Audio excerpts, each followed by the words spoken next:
Yes, guys, and welcome back to We Are Tottenham TV for yet another pre-match build-up as the big dogs are tasked with closing this weekend's Premier League action as the mighty Tottenham Hotspur, who are in the last 16 of the Champions League, take on Liverpool, aka Liverpool. Hopefully they don't live up to that name today, but we are here to get you guys to deal with your nerves, get you all the way through to the watch along with the two boys in studio, plus the post-match fan show. And here joining us today, we have the one and only Shawnee from Spurs Talk Show. Sean, you're supposed to be at the game. I was surprised to see you here with us today. Don't, mate. I'm not going to be speaking too strongly about this. I'm all the happier for it. Well, I'm happy to be here with you guys and obviously everyone in the chat as well. But like the ticketing system at Tottenham Hotspur is a disgrace. I'm not going to be talking about it on We Are Tottenham TV. It's not my place to be speaking about them. But listen, I've got things to say about it, and I'll be doing that this week. Anyway, yeah, the ticket didn't turn up in time for me to leave my house in time, knowing it was going to arrive. So I'm here with you guys, and that's a fine substitute. I love it. I'm back once again with you boys, the wonderful trio, and we're going to take everyone through and find a way. Figure out the path, Dave. Figure it out. How do we get 3 points today? It's important given what's happened in other games and what's currently happening.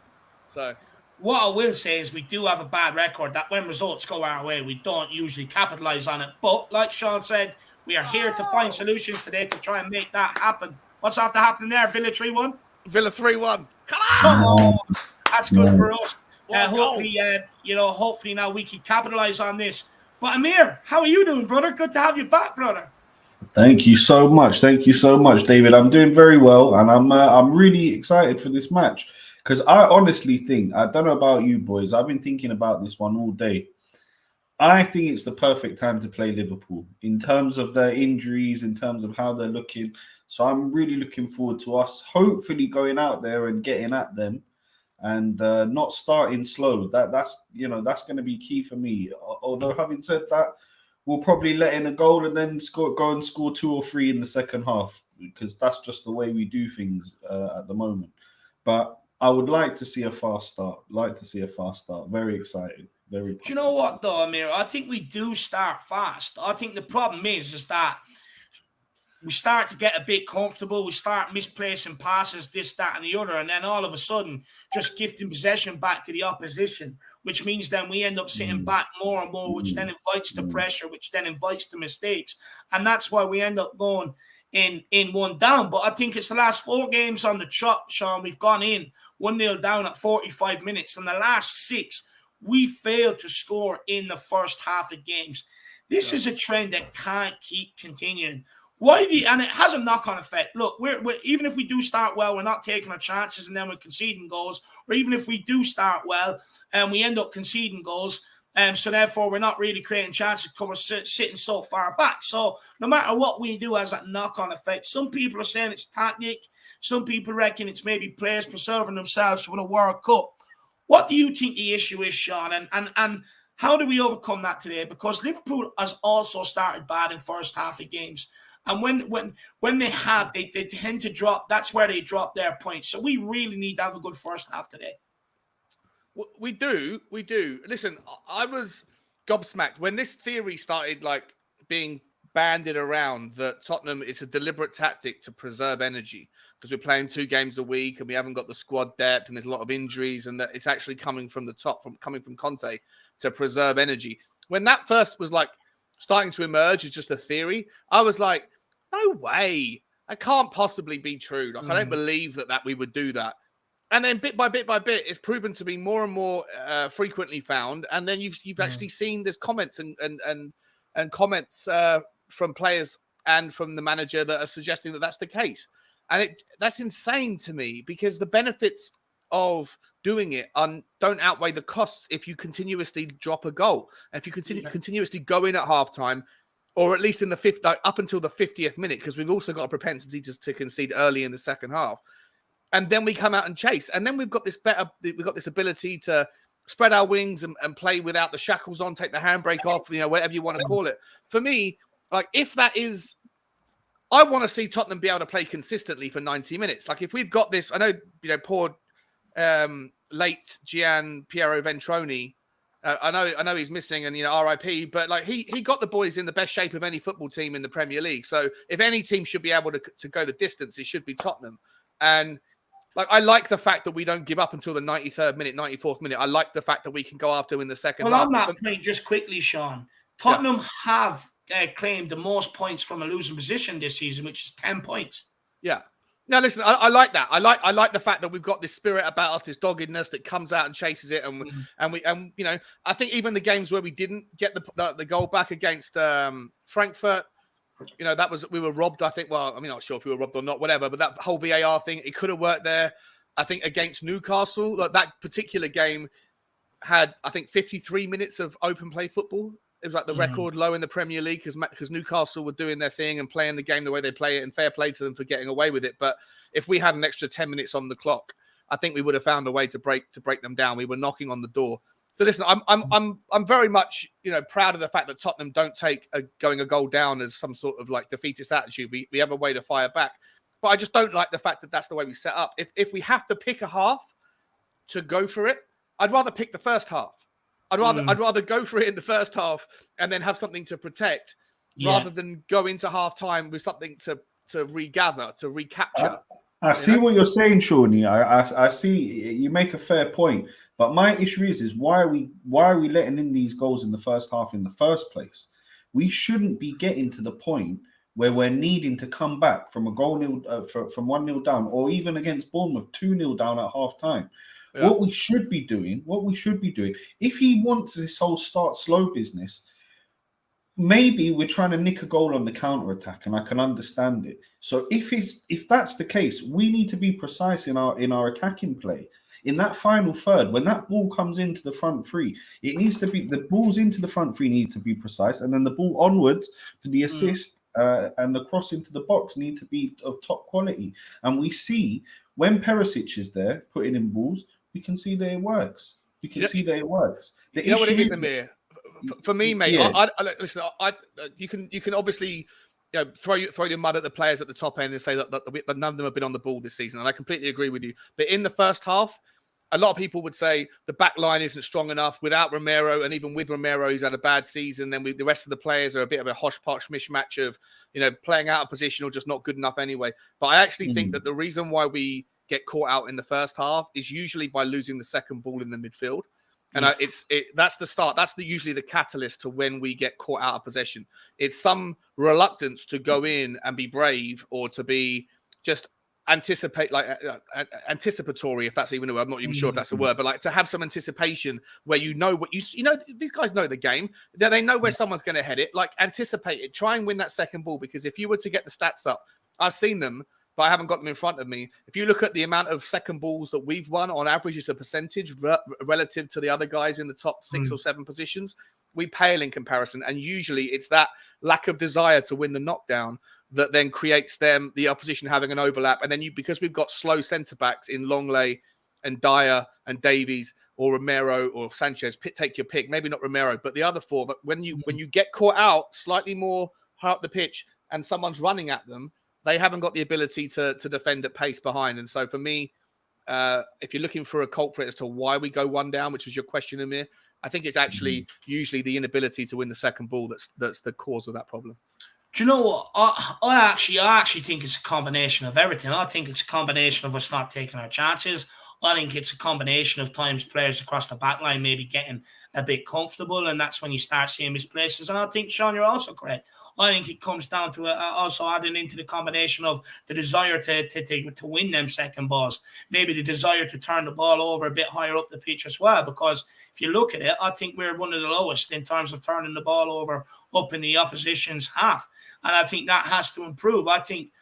Look, for me, I also think it comes down to mentality as well. I think there's some fear of giving away a goal. They don't want to do it. We ultimately end up just sitting deeper and deeper and deeper until it happens. It's like a pressure cooker. And then as soon as that happens, it's like, okay, it's happened. Now we've got to go for it. Let's see what we can do. But look, I genuinely don't think we can afford to do that today against likes of Bournemouth, Marseille, lesser teams who, look, I think you get away with it them games, but today you will not get away with it because what Liverpool do have is players that will be able to see out that game, whether it's keeping possession, whether it's running down the clock. They do have that. And on that basis, Amir, what way do you want to start this game today? Do you want to start with the intention of maybe a 3-4-3, getting attacking options further up the field and actually going for this game?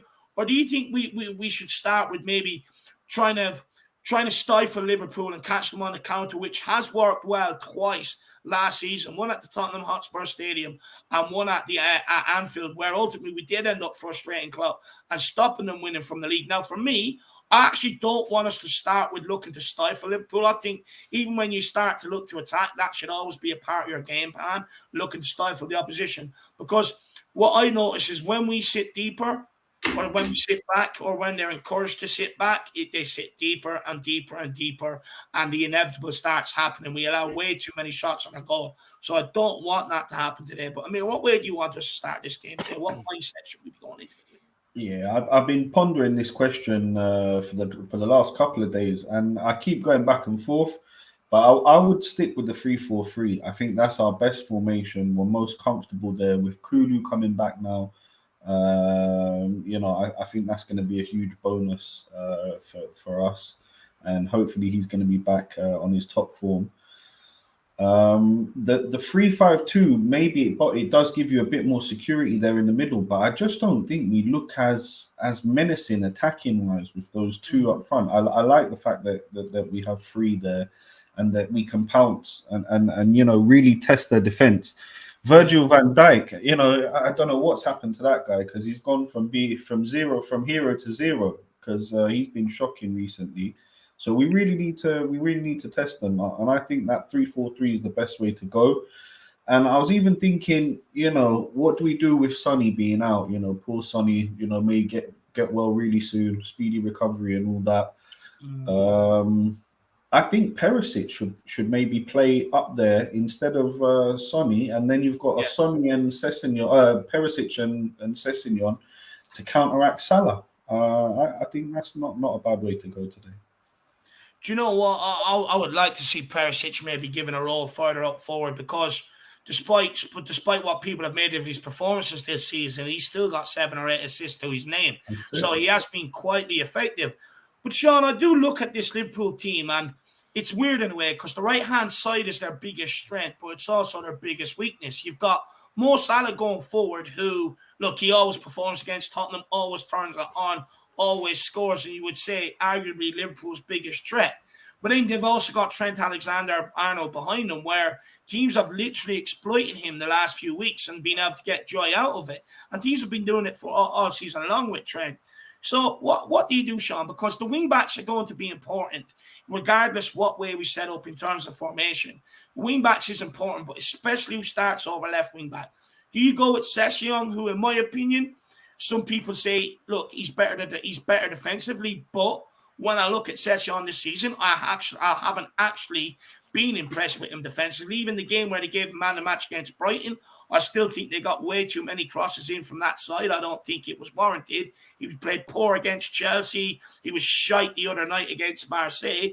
Or do you go with Perisic, who maybe might not be able to keep up with Mo Salah, but will be able to exploit Trent Alexander-Arnold going forward? Yeah, it's a difficult one, mate. For me, I thought long and hard about this and spoken about all the different variations on my channel. For me, I think it depends on what happens with the injuries to Kulusevski and to Lucas Moura. So if we're presuming that Kulu's back but not going to start, and we've heard from Conte in the presser that Lucas didn't even train, he was in agony apparently on Friday, so we don't know what we're going to get. For me, let's assume I don't think that Bryan Hill was ready to start a game. As much as I want to see him get more minutes and continue his development, I don't think he's ready to start a game. So I think Conte thinks that too, Sean. I think, the ideal chance would have been the other night in Europe. He didn't play and he went with Morris. So I think Conte thinks along the lines of you there. Yeah. Listen, I hope he will be at some point, but I don't think he's there yet. And so it really depends on the options. If Lucas Moura is carrying an injury, then the decision is made. You go 3-5-2. If it's not, then it's a flip of a coin for me. But I personally think it's absolutely essential that Perisic and Sessegnon are both on the pitch at the same time. I think you need to have Sessegnon on the left wing-back spot, because I take your point that he's not been as good defensively this season as he was last season. However, in the same fixture last year, Mo Salah was still crawling out of his pocket long into Monday morning, right? And so, and I think if you put Perisic at left wing back, then I think he could get torn a new one by Salah and Trent. So I don't want to see Perisic at left wing back, but I do think you have to have Perisic on the pitch because, like you said, he's responsible for 7 or 8 set piece assists this season from corners from free kicks, and sometimes Tottenham require that to get out of a hole. That's Well, Sean, you would say it's even more important today because you don't know whether Kulu's fit enough. Memora has tendonitis. Richarlison's out, so you struggle to see maybe where the goals are going to come from if Kane plays up front on his own. So it's even more important today, right? Yeah, 100%. And look, so when I think that you have to have Perisic and Sessegnon on the same pitch at the same time, I don't want to see Perisic on the right. I think you give that spot to Emerson because I think he played really well against Marseille. But where my thoughts then travel is, well, how do you handle the midfield? If you're going to play against Henderson and Fabinho and likely Thiago, then you've got a problem there. If you just use Henderson, if you just use Højbjerg and Bentancur and go with the 3-4-3, even if the 3 is available, I think that those two could get pinned back, and have a difficult day. You can look to Højbjerg and Bentancur now to get a bit more forward when Basuma's behind them, and they can contribute goals and assists. And we've seen it time and time again in the last 6 or 7 games.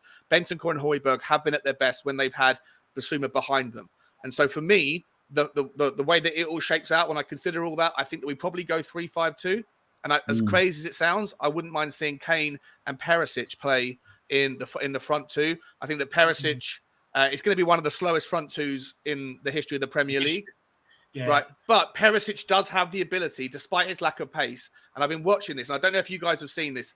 A lot of like the trickier, faster footed wing forwards that have got the step overs in their arsenal, they sometimes give the game away, right? When they're about to pivot, when they're about to drop their shoulder one way or t'other, their penultimate step over is a little bit quicker than the average one. And so to smart defenders who are on top of that and have done their research, they can look for that slightly quicker step over and then guess that the other way is going to be the direction that goes. If you watch Perisic do his step overs, he has a cadence and a rhythm like a drummer. And it's exactly the same. It's the same pace all the time. And it's incredibly difficult to know which one is going to be his last step over because it's all the same pace. And then suddenly, before you know it, he's taken the last kick, he's gone past you, and he whips the ball in. For somebody as slow as Perisic is, with the ball at his feet, he's got an incredible accuracy and an incredible propensity to be able to find the kick past the defender and whip it in. So for me, I think we go 3-5-2. Basuma allow Højbjerg and Bentancur to spread their wings, a bit more liberal, a bit more freedom with their ability to move,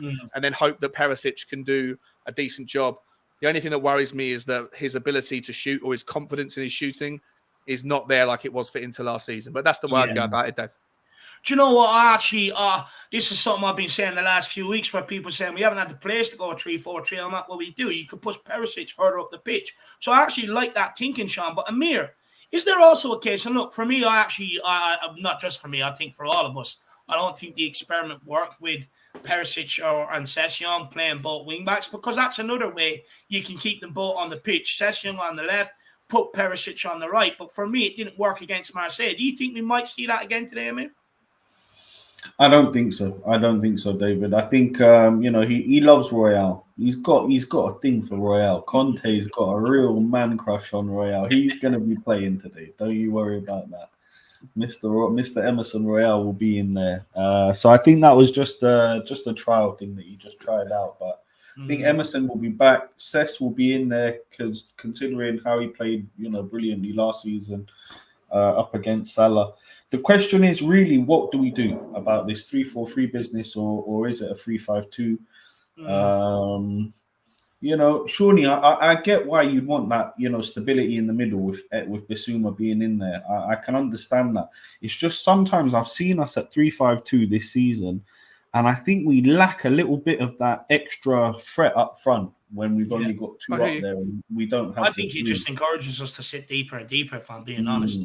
But where do you go? Like, if you literally only have Harry Kane and Brian Hill as the recognised players that are not playing without an injury, I said this in my walk yesterday. I don't want to rush Kulusevski back for 20 minutes against Liverpool.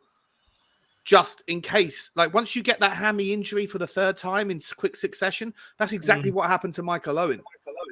Yeah. You know, I don't want to see he's 22, 23 years old. I don't want to see this guy's his career blighted. He's so important to Tottenham. We've seen the stats that the games, the goals, the assists, not only what he brings, but also what his involvement in the team brings to Harry Kane and Sonny. If you haven't seen it, I can bring it that's up a on the fair screen. point. It's No, Well, insane. we've also risked Romero, Sean, and look what's happened there, you know? Exactly. So look, unfortunately, bigger picture, it's like look for the wood rather than the trees and see if you can, you know, I guess shake hands with the reality that we've been bitten by Lady Luck in a bad way, and we don't have enough forward options. And so for me, if you go 3-4-3 and you play Perisic and Kane and Brian Hill, I think you could get overrun in the midfield battle, and I think you could still lack creativity up front anyway because I just don't know if we're going to have the confidence to be able to go with it. So I hear you, Amir. I hear the reservation that you have for it. But I think all things considered, for me, 3-5-2 with the way I set it up in my mind makes the most sense. Could be wrong, but that's the way I'd do it. Well, we're gonna find out exactly now what is going on with this starting lineup.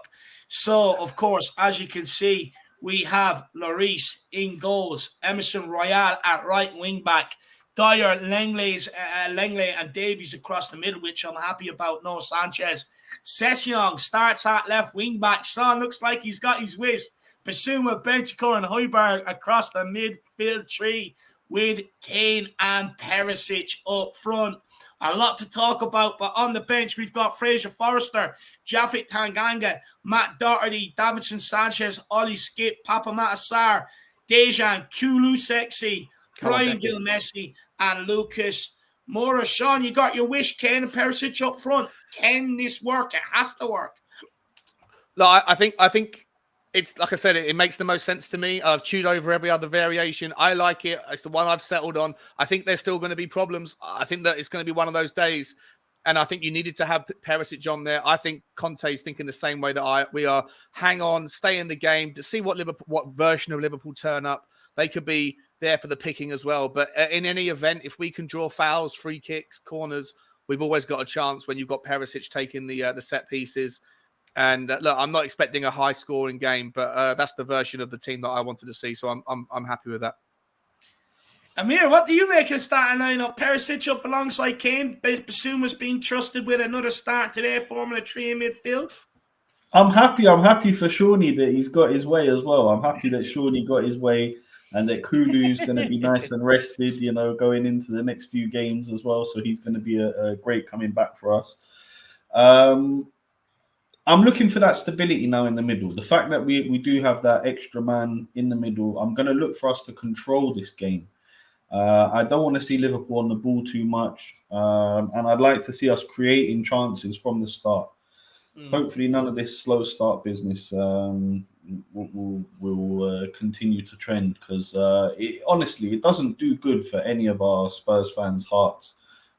First half, 1-0 down, and then we're all sweating it, So let's try and nick an early goal. There's one player in there that I do want to see a lot more from, and it's not for the fact that he hasn't done it yet. It's just I feel like there's a lot more that he can give, and there's a lot more that he can show, and that's Basuma. I want to see him really connecting the play with the front players, with the attacking players. Obviously, we know he can do it defensively, and he's good in the tackle.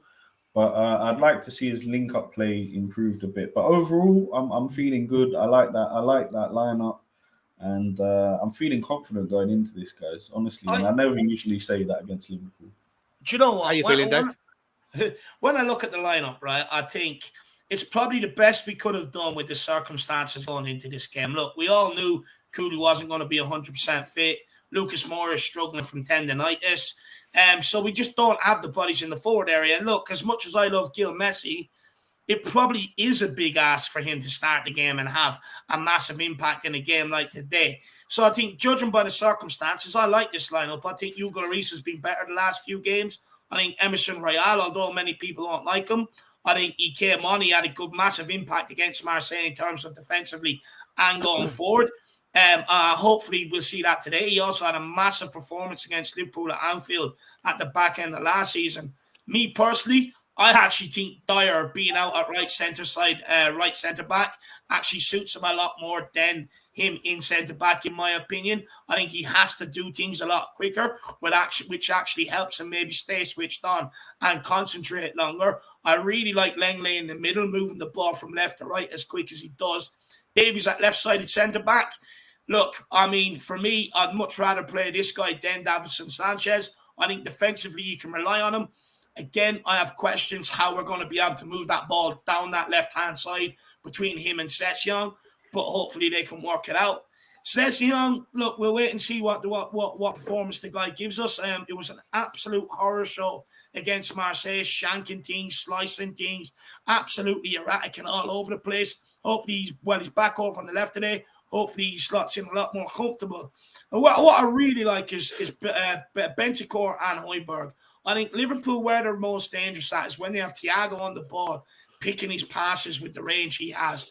I think if we can get one of them, hopefully I would say Bentancur, I think he's a bit more of an engine about him and can close Thiago down quicker. I think you can stop Liverpool from playing and getting them on the back foot. And what I think here by picking the three in midfield, I actually think he's looking to dominate that midfield battle and use it as a platform to build on going forward and relying on maybe the individual quality of a Perisic or a Kane that they possess to maybe go and win us that game and get us the point needed. But I agree with you, Amir. I think Bissouma, with him, it's been a very mixed bag. He's been absolutely awful in some games, and then he's been phenomenal in other games. Marseille sums it up shit when he came on.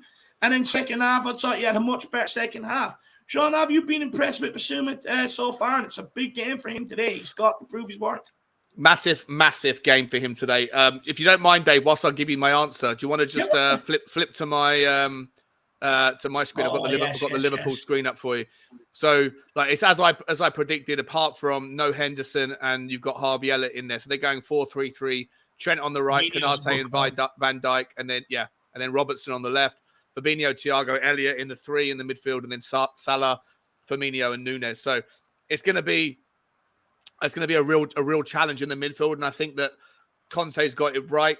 I think if you went with just Højbjerg and Bentancur and then offered through Brian Hill or Lucas or whatever up there on the top, I think that the two most important players for Tottenham today are going to be Højbjerg and Bentancur in how they can move forward, drift forward, be the connection between. If Tottenham we are going to get penned back, right? We know we are in the first half, but whatever happens, we need to be able to bring the ball out. And for me, Bissouma having that ability to be there, be stable, is such an important game today. Who wins between him and Harvey Elliott, or him and Fabinho, or him and Thiago is going to be, if they can win the second ball, then we're going to get penned back in. If Bissouma has the best game that he's ever had in a Tottenham shirt, then that can allow Højbjerg and Bentancur a little bit more freedom, a little bit more liberal approach to the game to move the ball forward, and then pose concerns, because those three in midfield, if they get the chance for Liverpool, they're going to hang on inside the Tottenham half.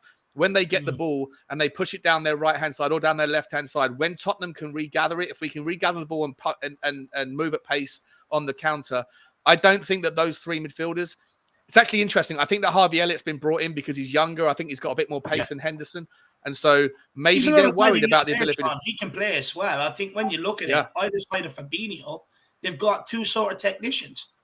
Yeah, they have. But what they lack, what Liverpool have lacked all season, is the ability for their midfield to get back and protect especially down the right-hand side. Gomez has been absolutely awful. I know he's out. I know he's on the bench today. But when Trent gets caught out of position, Salah's not going to come back and do it. Trent's not going to come back and do it. Virgil van Dijk usually has the protection last season of younger, fresher legs that can get across and fill in those gaps. They don't have that this season. And so that's why, for me, Bissouma's role in that steady six and that anchor is so important, because if he does that well in the first half, then Højbjerg or Bentancur, one of those two, can fill in that gap behind the three and in front of their back four. And then if they're on form as well, they can put Harry Kane through, and I think we can absolutely cause them a whole bunch of problems. Obviously, it would be a brilliant thing if we had Sonny fit today, because he would gobble up that space and have the time of his life. But it's not to be. For me, Bissouma is super important, because if he plays well, then so can Højbjerg and Bentancur. Yeah. I agree. I think if he pins that midfield, it allows them to maybe affect the game further forward in terms of pressing and trying to win the ball back, but also getting forward. But Amir, are we a bit short down that our left hand side to be able to exploit the defensive weakness of Trent Alexander-Arnold? I mean, you're talking about Davies progressing the ball to Sessegnon, and Sessegnon probably trying to, find Perisic if he moves out that side. Do we have enough down that left-hand side to exploit Liverpool's biggest weakness? I would hope so. I would hope so. I would hope the fact that Perisic is going to be up there and he's going to be helping link the play from defense to attack. I'm hoping that his nous and his skill will come into play. All it takes is one good ball from that guy into the box, and you're basically tapping. So it's key that we get the ball down that wing and that we do attack Alexander Arnold as much as we can. We exploit it when Salah goes up and he's lost the ball and we're on the counter. I also think, what Shawnee was saying about the middle, he's spot on. And there's one player in there that I thought it was going to be Henderson, but the fact that he's put the kid in there, Elliot, I think just as a testament to how good that he actually is. And I've seen quite a bit of him. He looks like a real talent. So I do think that we need to rough him up. As soon as it starts, clatter him. Bentancur, go straight into him, show him that it's going to be a war today. Because these 3 points, I think, with Arsenal winning, City as well, getting a dodgy penalty in the last minute, I think it's key for us and Newcastle to keep the pressure up. Yeah, Newcastle as well now winning. Yeah, so it's key for us to win these 3 points. Liverpool are here for the taking. They've got a number of top players that would have been in this team out, the likes of Diaz and such, and I just think they're here for the taking. Who was saying it earlier, Dave, that Forest went out and beat them, Leeds went out and beat them. So there's no reason that us at home, at our fortress, we shouldn't be going out and we shouldn't be taking 3 points against this lot. Yeah, I definitely agree with that. For me, I would like to see us get at them nice and early, but it's clear to see with what we've picked down the left-hand side with Sessegnon and Ben Davies, we're more looking to stifle Salah than exploit maybe Trent Alexander-Arnold. And look, I'm okay with Sessegnon and Davies. I think the two of them will be enough to do a job. Davies is defensively dogged. Now, look, I have reservations with him doing the other side of the game, which is progressing the ball, but he is defensively dogged, and I think, Salah won't like that. I just hope Sessegnon can actually produce one of them performances from last season where, like Shawnee said, he had more Salah in his pocket. He performed well at City as well. So we need one of them. But where I am a bit fearful is maybe someone like Firmino and Nunes. Look, Firmino's the sort of player he likes to drop into, you would say, in them half spaces between the midfield and our back line, pick up the ball and get turned and maneuver. I don't think we will like that. But also with Nunes, they now have the option of putting balls into the box. And as we know, aerially is not our strongest point whatsoever. Although the guy is not on the best of form, I do think if they can get good quality crosses into the box, we might find ourselves in a bit of trouble because Lenglet's best ability is not in the air either, and he's the centre of that back three. So I do envision problems there, if I'm being honest. But do you know what? We're Tottenham Hotspur. We've got 3 games left until the World Cup. We've got this massive game here. We have not turned up against any of the traditional Big Six this season. That has to change at some point if we want to go on and win trophies this season. So why not do it today? We've got Forest Wednesday night. Let's win that and keep ourselves in the cup. And then Leeds at the weekend and hopefully win that. And it just gives us a different sort of complexion going into that World Cup where it's not all in doom and gloom. When you're sitting there, you're like, hang on here. We're just on the periphery of a title challenge. How far can we do it? It gives you a lot of momentum and going into the second part of the season. So, Sean, on that basis, I think a win is absolutely necessary here. I think for the course of our season, I think as well in the top 4 battle, United dropping points, Chelsea dropping points, Liverpool at 10 points behind us. If we could beat them, that puts us 13 clear. You would like to think we're knocking teams off behind us that are battling us for top 4. 100%. Obviously, we want to win every game. It would be. I think that a draw wouldn't be a bad result given that it's against the traditional top 6 team. I know they're having a bad time, but we haven't beaten Liverpool in 10, I think, as far as we're 21 games. 21, Well, is it? Once in 21 games. Once in 21. I thought it was in the last 10 we haven't won either. And so, look, it's usually a good game. I think I personally think today will be quite a boring game. I think it will be quite a stubborn game. I don't think it will be like a 2-2 or a 3-2. I think it'll be like a 1-1, 1-1, or 1-0 or maybe 2-1, one way or the other. But for me, I think that, look, if you were to offer me a draw right now, I'd probably take it, if I'm entirely honest, because I think just the circumstances that we find ourselves in with the amount of injuries that we've got. I know Liverpool are, going through the same thing, but I think if we can find a way to win, then hell yeah, like what a result that will be. But I'm not. I know this is the pump up show, so I should try to find a way to be honest, lad. It's about being honest. It's what we're here for. Yeah, look, I think it's going to be a tough afternoon, and I think with the formation we're doing, we're experimenting at the back, we're experimenting up top, and look, I think we can find a way to get goals today through set pieces, especially. But I can also see ways in which we can get opened up if we're not careful. So I'd take a draw right now and be pretty happy with that. Do you know what? George Wong says, yeah, I'd take a draw as a good result. Look, I just hate losing, so of course I take a draw. Plus, 99% of my mates are all Liverpool fans, so it's a big day for me today. Yeah. They've all got together and they said, you know what? We'll take a different approach this year. We'll stay silent, pretend we don't exist, and then when we win, we'll come out the woodwork tonight, Dave. So Tottenham, I've done everything right this week. I've lived my life according to the 10 Commandments. So hopefully now that the right thing will happen today, which is a Tottenham win. And Michael Hellman says it's a must win. Come on, you Spurs. Big up the lads. Michael, it's a huge win, my man. For me, I think there's so much riding on it here. I think it literally shapes our season, if I'm being honest, a game like this. But Amir, like I said, Liverpool are chasing top 4. If they win, they close the gap to, I think, 7 points. You'd like to think they will get their act together at some stage and they could claw that back. But if we win, we move 13 points clear. Is today effectively a top 4 playoff? Is it a top 4 playoff? I think the way this season is structured, that the top 4 is not going to be finished until the last kick of the season, the last game of the season. So I don't know if it's a top 4 playoff right now with all the teams that are still in it and still in and around it. But I do agree with you that it's a season-defining match. It's a season-defining match in the fact that we can stamp our authority on this Premier League by saying, look, we're Tottenham Hotspur. We're in the last 16 in the Champions League. Now we've gone out and we've stomped all over Liverpool. Who's next? Who wants a piece of us? Who's next? And I got to disagree with George. And honestly, I want fans to try and think about this a little bit, okay? A draw at home against a team who've just lost to Nottingham and Leeds is not a good result. It's not a good result.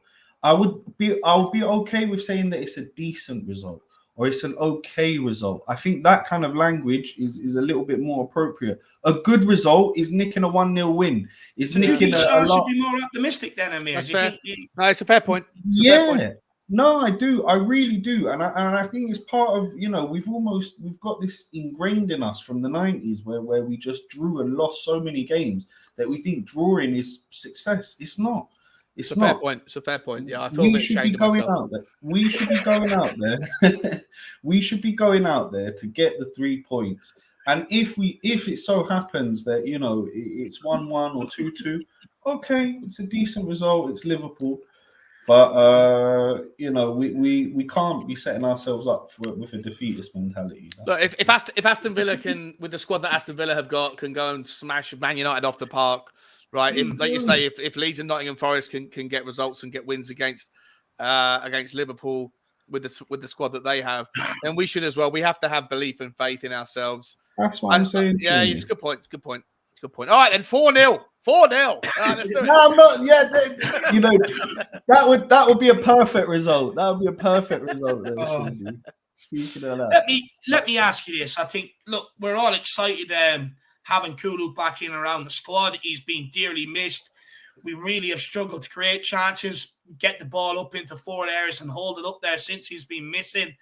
And Yeah, just someone else up there, bar Harry Kane, to be able to hold up the ball. I want to speak about Harry Kane after this just quickly, but with Kulu, how much of an impact and how many minutes are we expecting him to get today, if any? Because the guy is back from a long-term injury layoff, and like you said, Sean, like Michael Owen got 3 of them, and was more or less, his career was done. So, how much can we really rely on Kulu to come off the bench today to impact this game? Because this is where many people think if the game is in the balance, that Kulu's going to be the game changer off the bench. Is that the case today? You asking me? Yeah. Yeah, listen. Let me see if I can get. Let me see if I can get this little tab up for you. I want to see if I can show it. Yeah, just grab this up for you, mate. Put this on the screen for a second, right? This is a little thing I got sent. This is the difference between the games under Conte with Kulu and without Kulu. I hope everyone has seen it or can see it. But essentially, we scored twice as many goals in the last 41 games when under Conte, Kulu's on the pitch. We score a goal extra per game. We concede less goals per game and less goals in total. We have got almost just short of twice as many points. And then not only that, but the goals and the goals and the assist contributions that come from Kane and Son when he's in the team versus when he's not. Look at that for Kane. When he's playing with Kulu, 23 non-penalty goals and assists and without only 6. Sonny, 22 non-penalty goals and assists without only 7. It's literally the difference of a goal or an assist a game each of one of each of those players versus only half of that when he's not playing. So for me, like Kulu's re-arrival into the team is going to be the entire transformation of Tottenham into the second half of the season. And that's why I said at the start that I don't know what level of fitness he has. Of course, none of us do. We have to trust the medical team. We have to trust Conte, and we have to trust Kulusevski to make the right call on their body. But I do not want him to play 10 minutes today when we're chasing a game. If it means that we lose today, but we make sure that we have him fit for Forest or for Leeds, or even if not then, in January or whatever, or late December, so be it. I do not want to see him come on for 15 minutes and then in the first 7 or 8 minutes, the first time he stretches his legs, he goes down holding his hamstring again. That's our season done. The difference between us being a top 4 team or a top 2 team or a Champions League semi-finalist or a Carabao Cup winner or not, in my opinion, or an FA Cup deep runner, for me, is whether or not Kulu plays the majority of games in the second half of the season. It's so important. And so for me, I'd love to see him back. If he's fit and everyone believes that he's completely fit, then so be it. I'm all for it, my man. But if he's not, if there's any doubt about that hamstring, then I don't want to see him play 10 minutes today and risk not seeing him for 2 months.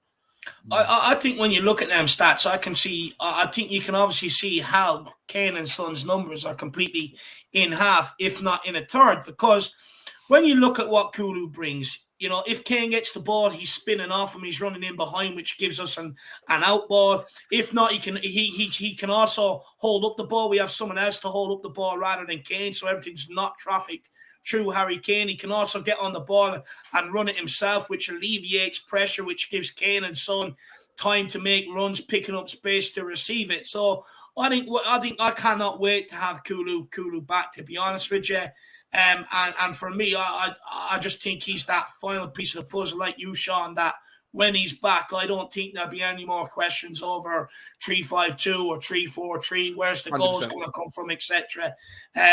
So look, it'd be interesting to see how fit Kulu is. But what I will say to fans is I wouldn't be dependent on him to come off the bench and be the match winner. I wouldn't say he's 100% fit. I would say he's more on the bench for a psychological thing towards Klopp and Liverpool rather than him actually maybe even if he is fit, his first kick of competitive football, can you really expect a player who hasn't played in whatever it is now, 7, 8 weeks, 10 weeks? I'm not sure how long it's been out for. Can you really expect them to come on and then just click straight back into it? I think that's unreasonable. So we shouldn't expect too much from him today, if anything at all. But I just want to see him back fully fit as soon as possible, but don't rush it. 100%. 100%. I could not agree more. And Amir, look, we'll get on to Harry Kane, of course, without Sonny now. And look, I know some people are going to say, well, Dave's son hasn't been contributing, but look, he has contributed in other ways as well. But what I will say is, without Sonny, the whole responsibility does actually lie on Harry Kane's shoulders to carry this whole Tottenham attack. Can he do it on what we've seen from him this season? Now, I know he's got 11 goals, but you would say his all-around play is not at the levels it was last season.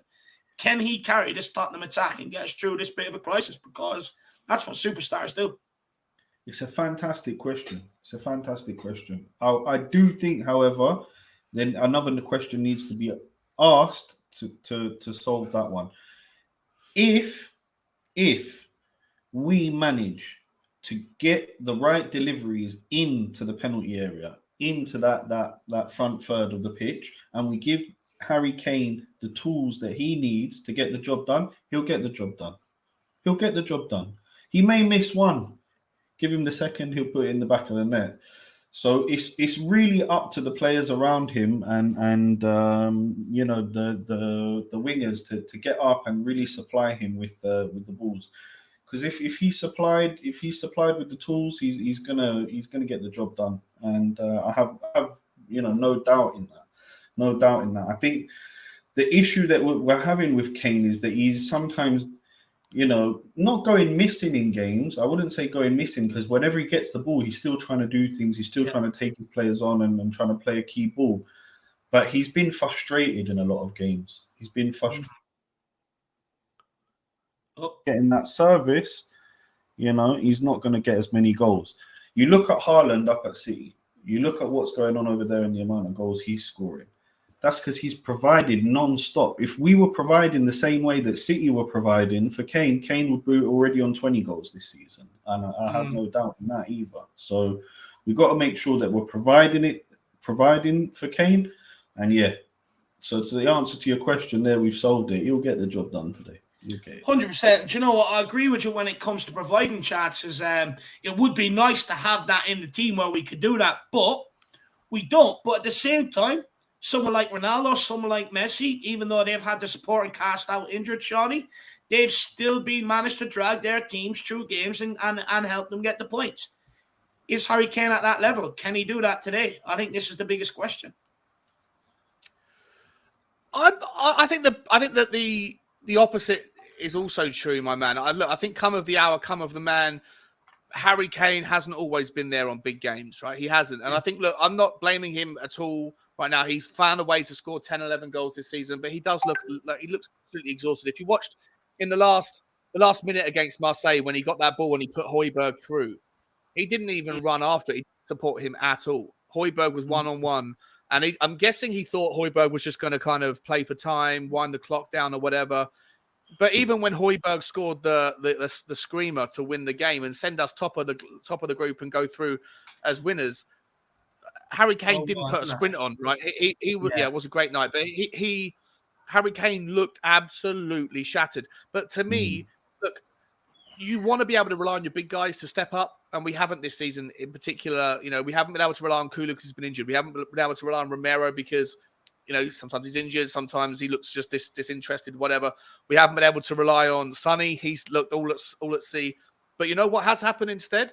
We've had two new players emerge in the team who last season we all looked at and thought, well, of the two new boys, Bentancur and Kulusevski's ceiling is way up here, and Bentancur's a really good performer, but he's probably here, and he does a really good job, but he's nothing like Kulu. Well, you know what? This season, Bentancur is like, wow, haven't seen that before. And then you could offer the same praise to Pierre-Emile Højbjerg. How many conversations did we have last year, mate, on your channel or mine about, look, Pierre-Emile Højbjerg, someone who plays to a 9 out of 10 standard to his level week in, week out, but that equates to about a 7.5 out of 10 generally because his ceiling is about here. But this year, he's smashed through that glass ceiling. It's a paper ceiling for him. So look, I don't necessarily think we have to rely on Harry Kane today. I want Harry Kane to do his job. I would love it if Harry Kane could nick a goal, but if Harry Kane can't do that, just hold the ball up, do what you do very well, control the game, allow the other guys to come into it. And I think we can look towards Bentancur, Højbjerg, Perisic, maybe even players in the defense for the set pieces. I think you'll find that Tottenham are capable of scoring 2 goals today, but maybe none of them have to come from Harry Kane. And that's okay with me. That's what you want from a team. Do you know what? I think you're spot on. When you actually mentioned, and it's Zinedine Salzburg, by the way, Shani, you know Zinedine Salzburg, right? He is having his most productive season this season than he's ever had. 4 goals, 3 assists. And when you look back at some of the Liverpool games, you've got the famous one where he walloped one in. We're 3-0 down at this point, and then Harry Winks comes over to give him a high five to say good job. It's like we're 3-0 down. Not really good job, but Højbjerg scored. I think he rattled the post against them last season. So there has been threats from Zinedine Solskjaer going forward. So I think you're right. Maybe we don't just have to rely on Harry Kane today. But look, guys, we are going to wrap it up. So I want to know where people can find you. And what's your score prediction, Shawnee? Where can people find you and what's your score prediction? Oh, you guys can find me at Spurs Talk Show. I'd love it if any of the 700 people that are watching that haven't subscribed, just hit the link if there is one. And just go and subscribe, even if you don't like me. Just show some support for another content creator in the community. Like you fucker. No, I appreciate that, mate. A lot of people don't like me, but that's okay. I think that the game, it's been a great pleasure to be on the show with you today. And, of course, Amir as well. Always an absolute charm, my man. Let me give you my prediction. I think it's going to be a tight one. I'm going to go with 2-1 Tottenham, and I'm going to say Perisic with an assist, and I'm going to throw one goal Salzburg's way. And I think the other goal that we're going to score is going to come from a weird place, maybe like a long lay header, maybe a Davies or a Dyer header, something like that. Why you're saying a weird place? This fixture has produced more own goals than any other fixture in the Premier League. Maybe that. But what I do want to say is, if you are a betting man, not that we condone gambling or anything else, as long as you do it responsibly, I'd love a gamble. And Paddy Hartnett put up the odds in the chat a little while ago, 9-2 on Perisic, an anytime assist. That to me is value for money. So expect me to go and stick a cheeky little tenner on. I know they're saying nothing's for cert, but that almost seems a banker right now. I might do it myself. Christmas coming up, I could do it the fun. So do it myself. Amir, where can people find you, my man? And by the way, guys, when they share their channel and what you can do, I'll put the link in. So just get on it and get over and smash that subscribe button. Amir, my man, where can people find you and what's your score prediction? You can find me over at Israel Uncovered, always uncovering the best places all over the Holy Land for people to see. I'm going with 3-1. I'm feeling confident today, lads. Honestly, this ain't the Liverpool of old. I think we're going to go out there. We're going to hopefully nick an early goal. They might sneak one back, but I think we've got enough up front to get the job done. And I'm going to go with a 3-1 win for Tottenham today. Who are the goal scorers? I think Kane will get one, that's for sure. I'm hoping Perisic will get one. And we'll go with Bentancur as well, nicking another one. Keep that streak going. Nice. Dave, what about you, my man? Yeah, me. Look, first of all, people can find me over at the Irish Hotspur. Lots of debate shows. There wasn't really many this week, I'll be honest. It was my birthday on Friday, so I was just sitting there sort of enjoying myself. But we will be back this week. We'll have Ben and Sean on Tuesday night, and we'll have another epic panel on a Thursday night. So lots coming your way this week over there, so feel free to get over there and check it out. You'll see a lot of myself, Shawnee and Jack. We always have a good giggle and a good laugh together, so it's fun to watch. But look, do you know what? All week I've been nervous about this one. But I think I'm trying to work out, is that to do with my Liverpool mates knowing what's going to happen if they win? Or, is it because of Tottenham make me nervous? And when I look at it, I think it's more because of my shitbag mates. So to be honest with you, I think I see us winning today. I'm going to go with a 2-1 win. I think we definitely have the capabilities. I think Virgil van Dijk will score from a corner kick from them. But for us, do you know what? I had a weird feeling yesterday. Something came over me. I just wonder, is it someone saying, Dave, we want to make you look good today, or whether they want to make a tit of me. But I'm going with Emerson to score today. I've got that feeling. Come on, Emerson. Come on. Come on, football to nick one as well. But when I think about it, Zinedine Solskjaer could be. Wait, who was the second one you said? Who was the second one? Harry Kane. But when I think about it, Solskjaer could be that guy. He generally comes close against Liverpool, so I wouldn't write it off.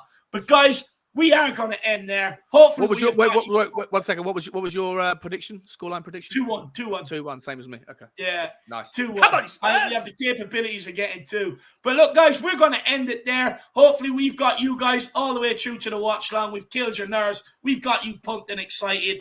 At the end of the day, regardless what happens, Always go in expecting the most and believe in the best, and that will go a long way to you. So as always, come on, you Spurs! Come on! Come on, Tottenham. Emerson, no look header for the win.